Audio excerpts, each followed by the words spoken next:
The girl had no name that anyone knew. She wandered out of Scrubland alone, barefoot, dress torn and dust-choked, as if the wind itself had given up on her. By the time she reached the outskirts of a place folks whispered about, Ghost Fork, she was too hollow to even feel lost. No map marked this settlement. It showed up wherever law failed, wherever the night lasted longer than it should. That particular midnight in August 1875, the Texas Panhandle held its breath as the market stirred to life under sagging tents and smoke-clogged lanterns.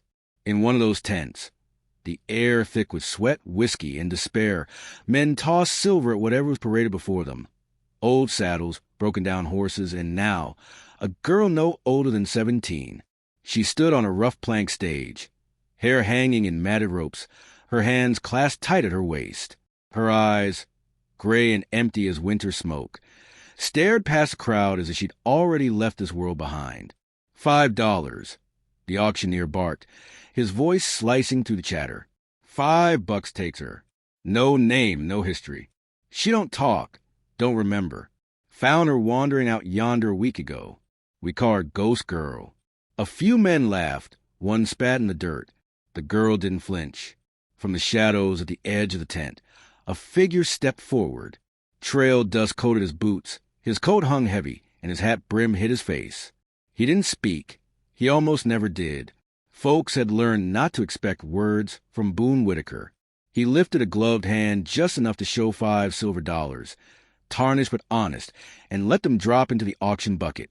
The sound echoed louder than any bid that night. The room stilled. A few sneered. Buying quiet to match your own, Boone? Someone called. Boone didn't answer. His eyes, dark and steady, never left the girl. And for just a second, she met his gaze. Nothing changed, no hope lit in her, but something maybe paused in the endless fall. Sold. Auctioneer grunted. He stuffed the coins into his vest, shoved the girl toward the edge of the platform. She moved slow, unsure, as if the floor might give way beneath her. Boone met her halfway. He didn't grab or claim. His hand found her elbow, gentle as the breeze outside. Together, they walked through the parting crowd. A hand shot out, catching the girl's wrist. "Let's see what $5 got you, cowboy." A man sneered. Boone stopped. His hand drifted to his side, fingers resting near the worn grip of his revolver. He didn't draw. He didn't have to. The man let go. Outside, the stars burned cold and the moon painted a silver path toward the horizon. Boone helped her onto his old Mustang, Flint, wrapping a blanket around her shoulders. They rode wordless through the night, into the canyons where the wind carried secrets and the rocks remembered blood. They came at last to a weathered cabin hidden among the trees. Boone unlocked the door with a brass key, stepped aside. She hesitated, then entered. The cabin was simple. Stone hearth, rough cot, a table and chairs. He showed her the bed, rolled out his own blanket near the fire, then left her to the space. No words, no demands, only choice. She stood for a long while before picking up the cup of water he'd left on the table. She drank because she chose to, not because she'd been told. The next day they rode deeper into the canyon. When they reached another cabin, smaller still, Boone led her inside. Again, he gave her space, showed her where she could rest. On the table, he left a small block of wood. 2 lines were carved into it, rough but clear. You can leave or stay. She didn't touch it, but the tightness in her shoulders eased. That night she lay still, listening to the creak of the old boards, the quiet breath of a man who kept his distance. In the dark she cried softly, but come dawn she hadn't run. Days passed. She swept the floor, cleaned a few dishes, mended her dress with strips torn from the hem. Boone left a battered notebook and pencil beside her plate one morning. On the first page he'd written, "Write what you remember." At first she left it untouched. But one night, while the stars kept silent watch, she picked up the pencil. When Boone returned from his chores at sunrise, he found the page marked in an unsteady hand. "I saw fire." Below, in smaller letters, then nothing. Boone sat for a long time looking at those words. Then he turned the notebook around, took the pencil, and beneath her line he wrote, "Sometimes nothing is a mercy. She came out of the scrubland with nothing but the dust on her skin and a silence that weighed heavier than the night. Her dress was torn at the hem, her hair tangled, and her eyes hollow as if they no longer belonged to her. No one knew her name, and she gave none. By the time she stumbled into a camp that wasn't marked on any map, she looked more like a shadow than a person. This was Ghost Fork, a place that shifted like smoke, appearing where the law forgot to look and vanishing before dawn. Under a worn canvas tent lit by smoky lanterns, men gathered, trading coin for saddles, horses, and at last, people. The girl stood on a rough platform, her hands clenched at her sides, her gaze far beyond the men before her. The auctioneer's voice cracked through the heat and dust. $5. No name, no past. Found her wandering the scrub. Take her or don't. Laughter rippled through the crowd, sharp and cruel. At the edge of the gathering, a figure stepped forward. His boots were caked in trailed dust, his coat hung heavy, and his hat shaded his face. He didn't speak. He simply held out 5 silver coins, worn but honest, and let them fall into the auction tin with a sound that silenced the jeers. The girl met his gaze, only for a heartbeat, but in that glance, something shifted. Not hope, not trust, but maybe a pause in the endless fall. The auctioneer grunted, pocketed the coins, and shoved her toward the edge. She stumbled, but before she could fall, the man reached out. His touch was steady, not to claim, only to guide. Together, they left the tent, laughter following them like smoke. A hand reached out from the crowd, grabbing the girl's wrist. "What did $5 buy you, stranger?" The man stopped. His fingers rested near the worn grip of his revolver, but he didn't draw. The hand released. Silence trailed them as they stepped into the cool night. The stars wheeled above, and the moon drew a silver path across the land. The man helped her onto his old Mustang and draped a blanket around her shoulders. They rode without words, south of the mesa, west into the canyons where wind kept secrets and the rocks had long memories. When they reached a weathered cabin tucked among the trees, he dismounted, unlocked the door with a brass key, and stepped aside. Inside, the place was simple. A cot, a table, 2 chairs, a cold hearth. He placed a tin cup of water on the table, showed her the bed, then unrolled his blanket by the fire. He left her space, gave her choice. That night, she drank the water not because she was told, but because it was hers to take. The days that followed were quiet. He offered her a notebook left open on the table with a pencil and a simple invitation. Write what you remember. She didn't at first, but that evening she added a line beneath his. A necklace, blue stones. I lost it, and he, without a word, wrote back. Some things find their way back. They spoke without speaking. On the 5th day, she mended his torn shirt and folded it neatly on his bedroll. On the 6th, he brought her a tin comb and soap wrapped in cloth. She began tending to the place as if it were hers, feeding chickens, sweeping the porch, stirring the pot on the fire. At night, the notebook filled slowly. Fragment of silver bell, a cup, a voice calling. I was running. I fell. And always the same ending. Then nothing. On the 7th night, as the fire cracked and shadows danced, she pointed to the old saddle by the door. With 2 fingers, she touched her chest, then motioned outward like the wind. She touched her heart again, showing him she was trying to find what was lost. He cut a scrap of leather, handed it to her with the pencil. She hesitated, then carefully printed a name. Eliza. It wasn't a memory, but it was a start. That night, Boone, because that was his name, unrolled his blanket by the door instead of the hearth. But when he glanced back, he saw the cot untouched. She had taken the chair, facing the window, watching the dark. Morning came soft and pale. Boone went to clear brush along the ridge. Eliza, adjusting to the weight of that name, busied herself in the barn. She found a faded handkerchief hidden beneath a barrel. The cloth, once white, was stained and worn, but 2 embroidered letters clung to a corner. R. Her hands trembled as she laid it beside the notebook on the table. When Boone returned, she'd written, "It's mine, I think." He unrolled an old map, traced a finger to a spot north of Hollow Bluff, Remington Ranch. Scribbled at the edge was a name, Eliza Remington. He turned to her. She stared at the map, and when he softly spoke her name for the first time, she didn't flinch. She touched the paper, nodded once. That night, Boone played his old harmonica by the fire, a tune meant for colts and open skies. The sound cracked something open in her. Tears came, not of pain, but of remembering. Her first full sentence fell from her lips. That song. Boone stoked the fire, left her cry. She wrote in the notebook before sleep. If my name is Eliza, maybe I wasn't lost. Maybe I was waiting to be found. Days passed. She learned to ride, clumsy at first, then surer. Boone carved her a small wooden pistol. Together they practiced, knocking pine cones from fence posts. At night, she filled pages, read shutters. A garden. My name called. I ran before he could stop me. Boone read what she left open, but asked nothing. Then came the knock. It was a soft knock, too soft for a stranger. A man stood at the door, coat dusty, hat pulled low. Looking for the way to Hollow Bluff, he said. Heard there's bounty work.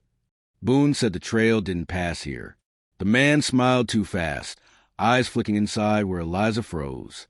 He left, but not before suspicion planted itself deep. Eliza fled to the root cellar. When Boone found her, she whispered he had a badge once. That night, they packed and rode east, leaving the cabin behind. For days, they kept the hidden trails. At a trading post, a lost boy ran to Eliza, crying for his mother. Without hesitation, she knelt, drew him a map on a scrap of paper, and pointed the way. Boone said nothing, but saw the strength returning to her. In Hollow Bluff, they found the lawyer Boone trusted. When Eliza handed him the handkerchief and a page from her notebook, the man went pale. She'd been the one to send warnings of corruption years before. The mayor's daughter vanished after a fire. Before they could act, the attack came. Bottles shattered windows. Flames took the building. Boone grabbed Eliza and the lawyer's papers, and they fled as fire consumed the pass behind them, running, yes, but no longer as ghosts. The girl stumbled out of the scrubland, hollow-eyed and barefoot, her dress tattered by thorns and travel. She had no name, not one she could offer, not one she could recall. By the time she reached a place no map dared mark, a patchwork of tents and smoke called Ghost Fork, she looked less like a person than a shadow. Ghost Fork drifted where law had no weight, where night markets thrived on what the world chose to forget. That night, under a sagging tent heavy with the stink of sweat and old whiskey, men traded silver for broken gear, worn-out horses, and at last a girl. She stood on a rough plank, hands clenched, gaze lost beyond the lantern glow. $5, the auctioneer called out, voice sharp as a whip. No name, no tale. Found her out in the brush, wandering. Take her or leave her. Laughter rose, bitter and mean. Then, from the edge of the crowd, a man stepped forward. His boots were dust-choked, his coat hung long, and his hat shaded his face. He didn't speak, never needed to. He held out 5 tarnished coins, dropped them into the tin, and the sound silenced the mockery. She looked at him then, just once. It wasn't trust, nor hope, maybe just the slightest halt in the endless fall. The auctioneer grunted, pocketed the money, shoved her forward. Before she could stumble, the man steadied her, his touchlight, guiding, not claiming. They left the tent to the sound of jeers. A hand shot out, grabbing at her wrist.